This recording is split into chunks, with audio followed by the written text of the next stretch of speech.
পরিবারে বড় ছেলে আমি, আমার বাবা হয়েছে শারীরিক প্রতিবন্ধী। এখন সম্পূর্ণ ফ্যামিলিটা আমার চালাইতে হয়।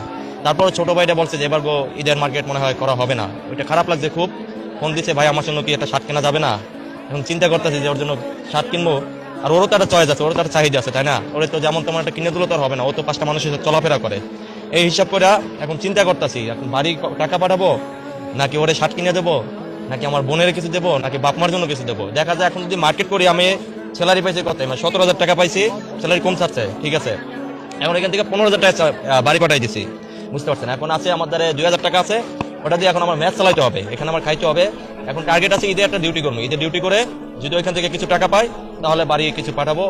আর দেখি, বাবা মাকে বলছি যে একটা ছোট ভাইকে অন্তত, যে জায়গা অত ছোট মানুষ অত বোঝে না, ও 12-13 বছর বয়স, ওর জন্য একটা শার্ট কিনতে বলছি। এছাড়া আর আমার কোনো বাজেট নাই আর কি, বুঝতে পারছেন? কারণ আমার ফ্যামিলি না, নিজের জন্য কিছুই নেই, নিজের জন্য আছে এই যে কোম্পানির শার্ট, এছাড়া আর কিছুই নাই, ঠিক আছে। বলতে আমার লজ্জা করতেছে, তারপর আমি বলতেছি, আমার মনের কথা বলতেছি, ঠিক আছে।